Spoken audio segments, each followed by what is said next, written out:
नमस्कार दोस्तों, उम्मीद करती हूँ आप लोग स्वस्थ और सुरक्षित होंगे। दोस्तों, दुनिया में ऐसे बहुत से लोग होते हैं जिनका घर होता है, प्रॉपर्टी भी बहुत होती है, लेकिन फैमिली नहीं होती और वह लोग पढ़ाई या फिर नौकरी करने के लिए अपने घर से दूर किसी शहर जाते हैं। और अक्सर देखा गया है कि ऐसे लोगों के साथ अगर कुछ गलत या बुरा हो जाता है तो उनका केस बहुत हाईलाइट नहीं होता और पुलिस भी शिद्दत से ऐसे केसेस की जांच कम ही करती है। आज की कहानी भी एक ऐसे इंसान की है जो करोड़पति तो था, लेकिन उसके माँ बाप, भाई बहन, उसकी कोई फैमिली नहीं थी। उसका नाम अंकित था। अंकित पीएचडी करने के लिए शहर आता है, जहाँ अंकित के बहुत अच्छे 6 दोस्त बनते हैं जो उसके क्लास फेलो होते हैं। उसके 6 दोस्त वो भी पीएचडी ही कर रहे होते हैं। सबकी अलग अलग थीसिस होती है, लेकिन सारे पीएचडी ही कर रहे होते हैं। और अंकित की बहुत अच्छी दोस्ती उन 6 लोगों से होती है। एक तरह से ये 6 दोस्त ही उसकी फैमिली बन गए थे। फिर अचानक एक दिन अंकित गायब हो गया। अंकित के गायब होने के बाद उसके दोस्तों ने उसे ढूंढने की कोशिश की,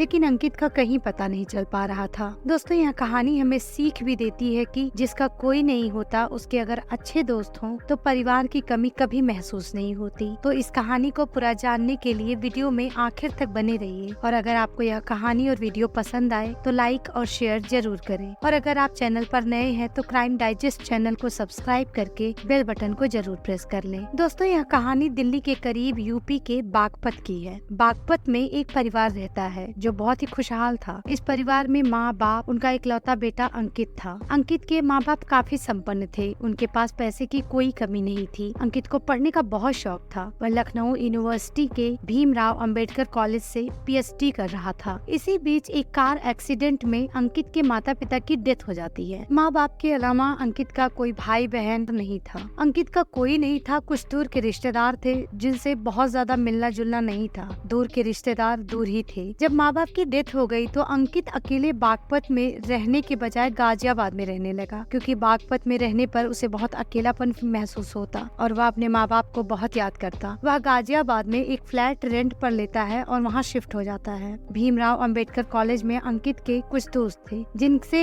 अंकित की अच्छी बॉन्डिंग थी। दोस्तों को जब भी फुर्सत मिलती मिलना जुलना होता था। अंकित अक्सर उन 6 दोस्तों के घर जाता। उनके माँ बाप, उनकी फैमिली वाले अंकित को बिल्कुल अपने बेटे की तरह मानते थे। और अगर अंकित और उसके दोस्त नहीं मिलते थे तो वह सोशल मीडिया पर चैट के थ्रू अक्सर बातचीत करते थे। बागपत में अंकित का कोई था नहीं तो वह वहाँ कभी जाया करता था। अंकित गाजियाबाद के जिस फ्लैट में रहता था वह भी उसके एक दोस्त का ही था, जिसका नाम था उमेश शर्मा। उसकी उम्र 40 साल थी। अंकित उमेश को जीजा कहता था क्योंकि उमेश की वाइफ अंकित को राखी बांधती थी। तो अंकित उमेश को अपनी फैमिली की तरह ही समझता था और उसके घर पर बिल्कुल फैमिली की तरह रहता था। हालांकि वह उमेश को रेंट देता था, लेकिन उमेश की पूरी फैमिली अंकित को अपने ही परिवार का एक सदस्य समझते थे और उसी तरह इज्जत भी देते थे। कायदे से अंकित का कोई करीबी नहीं था, तो अंकित से पूछने वाला भी नहीं कोई था कि वो कहाँ है, कैसे है। इसलिए अंकित ने बागपत में अपना घर और बाकी जो प्रॉपर्टी थी उसको सेल कर दिया, बेच दिया। अंकित की पूरी प्रॉपर्टी बेचने के बाद उसको 1 करोड़ रुपए मिले। सब ठीक चल रहा था कि अचानक 7 अक्टूबर 2022 को अंकित गायब हो गया। वह न कॉलेज जाता, न अपने दोस्तों से मिलता और न ही किसी से फोन पर बात करता। अंकित के माँ बाप की डेथ हो चुकी थी और कोई ऐसा नहीं था जो उसके बारे में पता करे कि अंकित अचानक कहाँ गायब हो गया। इसी तरह से 2 महीने निकल गए। अब दिसंबर आ गया और इन 2 महीनों में किसी ने भी अंकित के बारे में पता करने की कोशिश भी नहीं की कि वह कहाँ है। अंकित 7 अक्टूबर 2022 को गाजियाबाद के अपने फ्लैट से गायब हो चुका था। अक्टूबर से दिसंबर के बीच में एक चीज लगातार हो रही थी। अंकित सोशल मीडिया पर अक्सर पोस्ट शेयर करता था और वह अपने 6 दोस्त जो उसके पीएचडी के क्लास फेलो थे उनसे व्हाट्सएप पर चैट के थ्रू बात भी करता था, मैसेज करता था। अगर उन 6 दोस्तों का मैसेज आता था तो उस पर रिप्लाई भी करता था। अंकित के वह 6 दोस्त यही समझते थे कि सोशल मीडिया पर पोस्ट कर रहा है और व्हाट्सएप पर भी बातचीत हो रही है तो सब ठीक है। लेकिन अंकित अक्टूबर से दिसंबर के बीच में किसी का फोन नहीं उठाता है और ना ही अपने उन दोस्तों से मिलता है। उसके जो क्लास फेलो थे जब भी उससे मिलने के लिए कहते तो वह अक्सर बिजी होने का बहाना करता था। लेकिन अक्टूबर से लेकर दिसंबर तक अपने दोस्तों से ना मिलने पर अंकित के दोस्त आपस में मिलते हैं और अंकित के बारे में बात करते हैं। इतने सालों में ऐसा कभी नहीं हुआ कि अगर अंकित को मिलने के लिए कहा गया हो तो उसने मना कर दिया हो। और इन 2 महीनों में त्योहार भी बहुत सारे आए जिसमें अंकित अपने उन दोस्तों के घर भी नहीं गया। इससे पहले अक्सर ऐसा होता था कि अंकित उन दोस्तों के घर पर ही फेस्टिवल मनाया करता था। अंकित 2 महीनों तक अपने दोस्तों से ना मिले या अंकित के फ्रेंड्स के लिए परेशानी वाली बात थी। तभी उन्हीं दोस्तों में से एक दोस्त अंकित के व्हाट्सएप पर हुई चैट को स्क्रॉल करके देखने लगा कि अंकित का लास्ट मैसेज कब आया था। जब वह अंकित के मैसेजेस चेक कर रहा था तो उसने नोटिस किया कि अंकित के मैसेजेस में काफी सारी स्पेलिंग की मिस्टेक्स थी जो उसने पहले नोटिस नहीं किया था, जबकि अंकित पीएचडी कर रहा था। लेकिन ऐसा कैसे हो सकता था कि अंकित बहुत सारे मैसेजेस में स्पेलिंग मिस्टेक करके टाइप किया था। अगर टाइपो मिस्टेक होती तो 1 या 2 जगह हो सकती थी, बट ज्यादातर मैसेजेस में स्पेलिंग मिस्टेक थी। उस दोस्त ने अपने 5 दोस्तों को भी यह बात बताई। फिर उन 5 ने भी अंकित के मैसेजेस चेक किए। उन सबके फोन में भी व्हाट्सएप पर जो मैसेजेस थे उसमें भी सेम स्पेलिंग के मिस्टेक थे और अक्टूबर से पहले के मैसेजेस में कहीं भी स्पेलिंग की मिस्टेक्स नहीं थी। यह बात जब 6 को समझ में आई तो उन्हें यह बात बहुत अजीब लगी। अब उन 6 दोस्तों को लगा कि कुछ तो है जो समझ से बाहर है। अंकित के सारे फ्रेंड्स उमेश शर्मा के घर पहुंचे जहां पर अंकित रहता था। उमेश ने कहा कि वह अक्टूबर में ही अपना सारा सामान लेकर यहाँ से चला गया था और अब तक वापस नहीं आया है। मैं भी उसको कॉल कर रहा हूँ लेकिन कॉल रिसीव नहीं कर रहा है। अंकित के वो 6 दोस्त जो पीएचडी के क्लास फेलो थे वह उसके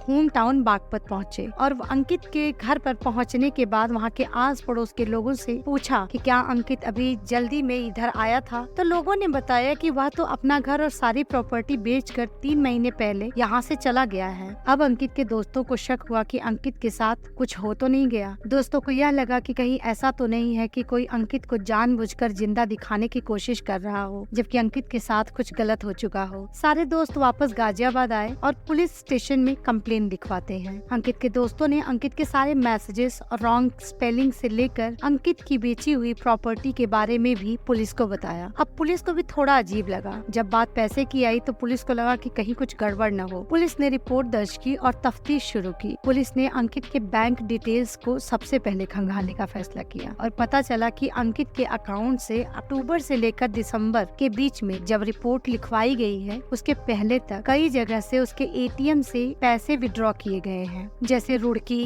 देहरादून, गाजियाबाद, इन जगहों के एटीएम को यूज किया गया है पैसे निकालने के लिए। और जहाँ जहाँ से पैसे विड्रॉ किए गए हैं वहाँ पर अंकित के ही मोबाइल का लोकेशन भी मिलता है। पुलिस ने सारी जगहों के एटीएम के सीसीटीवी कैमरे को चेक किया तो पता चला कि पैसा विड्रॉ करने वाले इंसान ने मास्क पहन रखा था। लेकिन जब अंकित के दोस्तों ने उस एटीएम वाले इंसान का हुलिया देखा तो उन्होंने कहा कि यह अंकित नहीं है। जो उसकी पर्सनालिटी है वह अंकित से बिल्कुल मैच नहीं होती है, यह कोई और है। पुलिस अंकित के उस फ्लैट पर पहुंची जहां अंकित रेंट पर उमेश शर्मा के घर पर रहता था। उमेश से पूछने पर उसने वही कहानी पुलिस को भी सुनाई जो उसने अंकित के दोस्तों को बताई थी। लेकिन पुलिस को लगा कि उमेश थोड़ा घबराया हुआ है, थोड़ा नर्वस है। कई बार पुलिस की सिक्स्थ सेंस भी काम कर जाती है। पुलिस ने उस फ्लैट की तलाशी ली, फोरेंसिक टीम बुलाई जिस फ्लैट में अंकित रहता था। फोरेंसिक टीम ने वहाँ की जांच की। उस कमरे में कहीं कहीं बहुत हल्के खून के धब्बे थे। अब पुलिस ने उमेश शर्मा को उठाया। पुलिस ने उमेश से पुलिसिया अंदाज में पूछताछ शुरू की। उमेश ज्यादा देर तक सह नहीं पाया। उसने पुलिस को सच बताना स्टार्ट किया। उमेश ने पुलिस को बताया कि अंकित ने बागपत की सारी प्रॉपर्टी बेच दी थी और उसको 1 करोड़ रुपए मिले थे और यह बात उमेश को पता थी। उसने अंकित से कहा कि मुझे बिजनेस शुरू करना है तो मुझे 40 लाख रुपए दे दो। अंकित सच में दिल का अच्छा इंसान था। उसने सोचा कि उमेश को वह जीजा कहता है और उसकी वाइफ अंकित को राखी बांधती है, इसलिए उसने उमेश को 40 लाख रुपए दे दिए। लेकिन उमेश के मन में लालच आ चुका था। उसने सोचा कि यह 40 लाख न लौटाने पड़े और जो 60 लाख अंकित के अकाउंट में है वह भी अगर मेरे हो जाए तो और ही अच्छा रहेगा। उमेश ने सोचा कि अंकित को ही रास्ते से हटा देता हूँ, फिर सारा पैसा मेरा हो जाएगा। यह सोचकर उसने प्लानिंग शुरू की। उमेश शर्मा गाजियाबाद में ही एक ऑर्थोपेडिक डॉक्टर के यहाँ प्लास्टर काटने की जॉब करता था। जो प्लास्टर कटता है वह अक्सर आरी से कटता है और उमेश ने तय किया कि वह अंकित को रास्ते से हटाएगा। 7 अक्टूबर 2022 को अंकित जब कॉलेज से शाम को घर पहुंचा तो उमेश अंकित से मिलने के लिए उसके कमरे में गया। उमेश के हाथ में जूस का एक गिलास था। अंकित से कहा कि तुम्हारी दीदी ने तुम्हारे लिए जूस भेजा है और अंकित जूस पी गया। उमेश ने उस जूस में पहले से ही नशीली दवा मिला दी थी जिसको पीकर अंकित बेहोश हो गया। फिर उमेश शर्मा ने आरी निकाली और अंकित के जिस्म के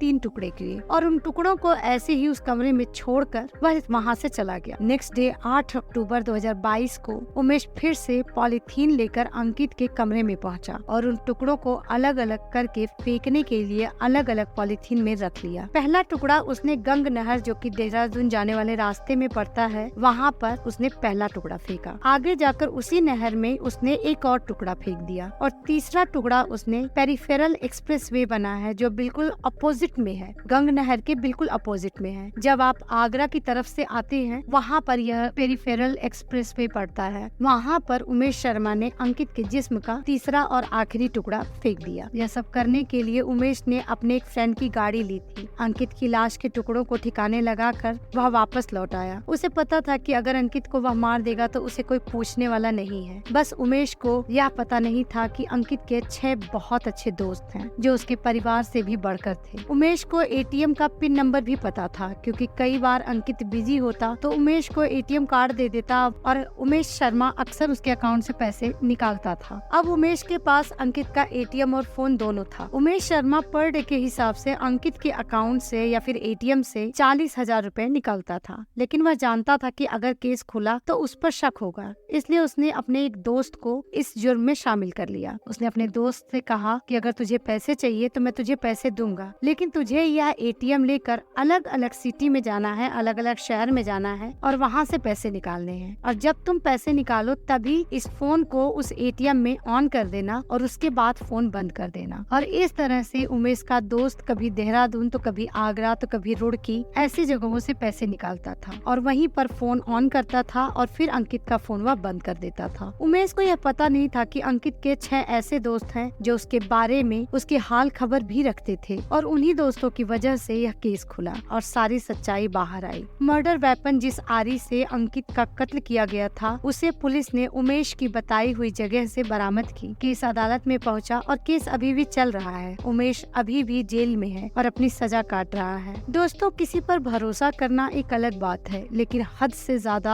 आंख बंद करके अंधा एतमाद करना कभी कभी बहुत खतरनाक होता है। दिल का अच्छा होना भी बहुत अच्छी बात है, लेकिन हद से ज्यादा अच्छा होना भी नुकसानदेह होता है। दोस्तों, उम्मीद करती हूँ आपको यह कहानी पसंद आई होगी। अगर आपको यह वीडियो पसंद आए तो लाइक और शेयर जरूर करें और अगर आप क्राइम डाइजेस्ट चैनल पर नए हैं तो चैनल को सब्सक्राइब करके बेल बटन को जरूर प्रेस कर लें। आपसे फिर मुलाकात होगी एक नए केस के साथ। तब तक अपना ख्याल रखें और सुरक्षित रहें।